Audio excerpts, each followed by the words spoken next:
In the world of miniature painting, there's nothing more taboo than telling people that they should be using an airbrush. And I don't know if that's because they're expensive.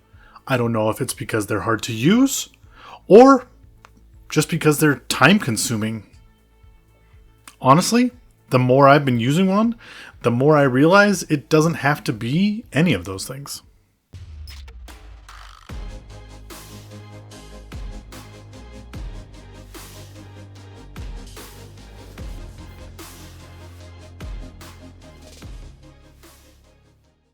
I was at my local Warhammer store a couple weeks ago, and I kid you not, there was a yellow Ferrari in the parking lot right in front of the store. And none of the stores around it were open, so you knew that's where they were. And I thought to myself, man, that's a bad sign when, you have to be able to afford a Ferrari to shop at the Warhammer store, and so many people look at this hobby, and that's the big thing for them is the cost. And it doesn't matter. It doesn't matter what game you're playing. It doesn't matter if it's Warhammer, War Machine, Infinity. There's money that goes into it. Okay? Just like any hobby out there. But it shouldn't be something that just breaks the bank for you to have fun in your hobby. And I feel like airbrushes are the same way. Yes, you can spend hundreds of dollars and get a really good airbrush. And if you're going to keep doing this for a long time and use an airbrush all the time, that might be what you want to do. But for me, I like to try things out before I jump in with both feet. And so that usually means I buy a cheaper version of it first. And if I like it, I get a better one. I did it with my paints, and I did it with my airbrush.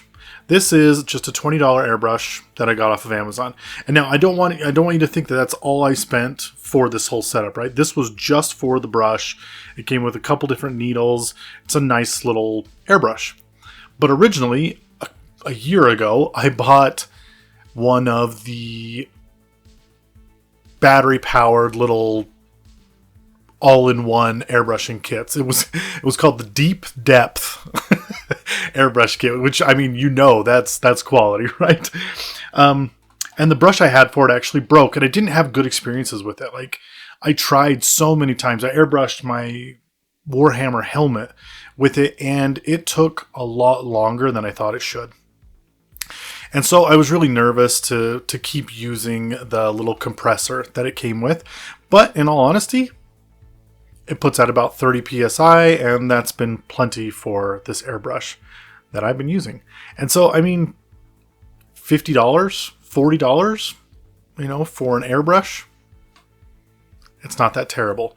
And yes, you can stay in that range, in that $40, $50 range, or you can go up to higher. The more you spend, the better brands you're going to get. And it's just going to be a better experience for you to get there. And I feel like you're spending $5, $6 a bottle on paint. If you want an airbrush, if you want to try an airbrush, you can. And you don't have to spend hundreds of dollars to do so. You just have to spend 10 bottles worth of paint. And you got to decide if that's worth it for you.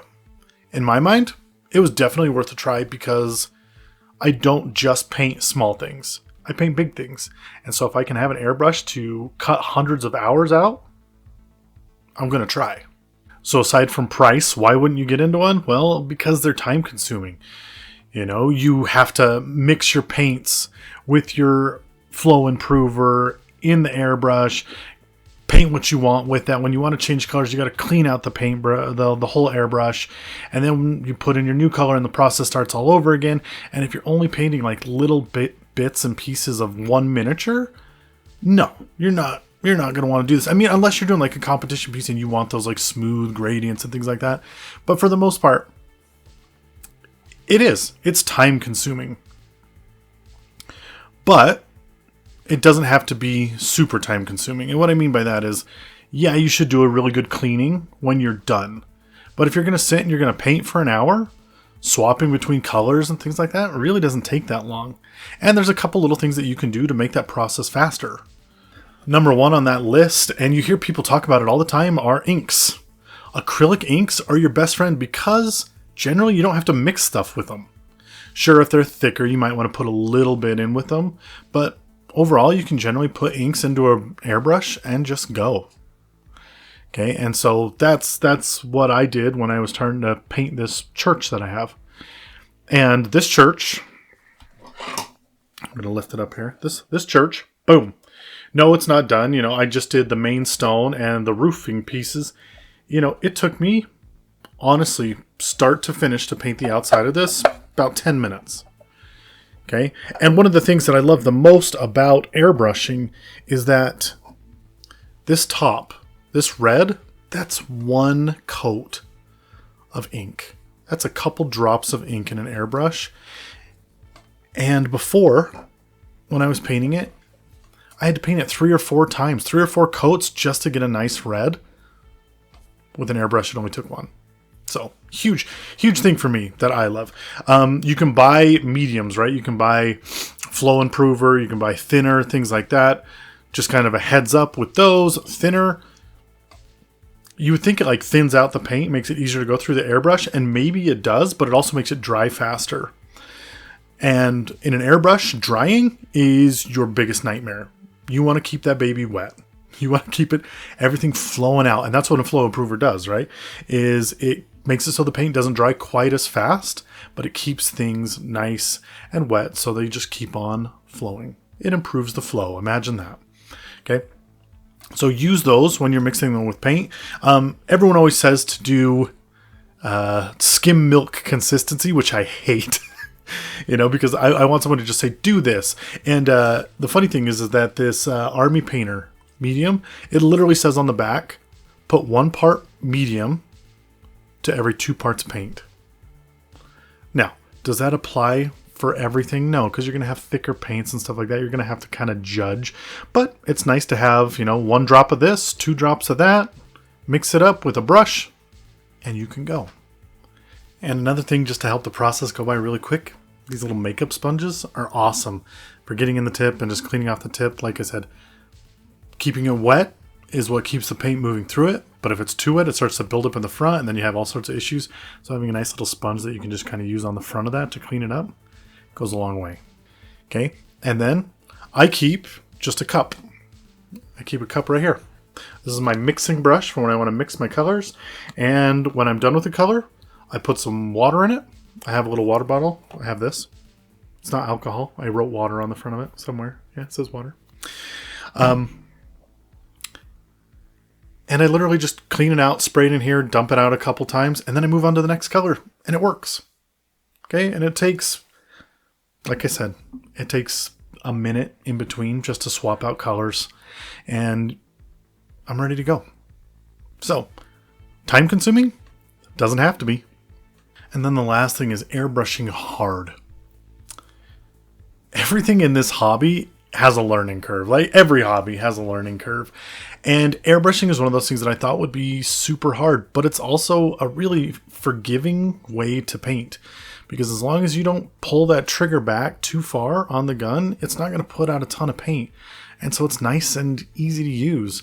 And I'm not great. I mean, this is the first model that I've airbrushed in a year, and it's the first time I've done it with a decent airbrush that I think is decent anyway. And it's not perfect. It is definitely not perfect. My building is not perfect. But if I'm just trying to get things down on the table, I painted this dragon, both colors, in like 5 minutes, yellow and blue, right? 5 minutes. And I mixed up the blue. And it came out super easy, and I'm really, really happy with it. And then I went back and I colored the stone at the base just with those inks that I used. And honestly, is it the best paint job that I've ever done? No, but it's the first one that I've done in a long time. And, for being the first real miniature that I've actually tried to paint, I think it looks really good. I'm super happy with it. I'll put it on my D&D table, no problem. So is it hard? It's just as hard as everything else is in this hobby. You just got to get used to it. And after painting a couple things, you'll get there.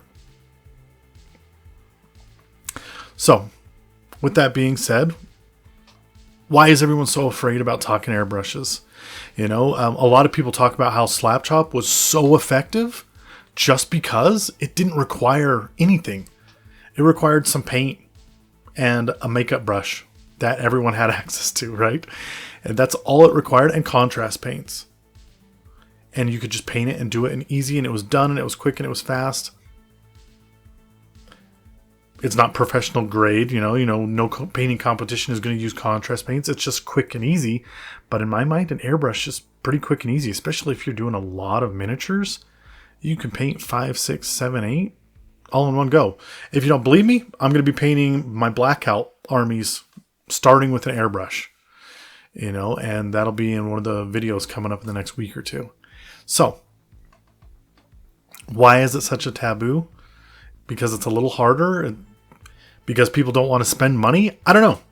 I honestly don't know, because in this hobby, I've seen people drop hundreds of dollars on just different colors of paint. Different colors of paint that they won't even use half the paints of. But when it comes to spending $100 on an airbrush, they're just like, no, I won't do it. So why is that? I'm honestly curious what you think. Because in my mind, it can only be just because it is. It's hard or expensive or something else that I'm missing. So please let me know down in the comments below. And we're going to keep painting. I'm going to keep airbrushing. I got a whole village of buildings that I got to airbrush. So I'll be showing that off as soon as it's done. And I hope you stick around.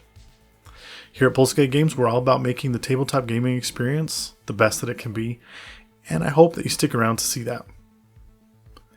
So please like, subscribe, and drop a comment below to help us get this video out to other people. And as always, don't spend so much time building, painting your world that you forget to spend some time in it. Until next time.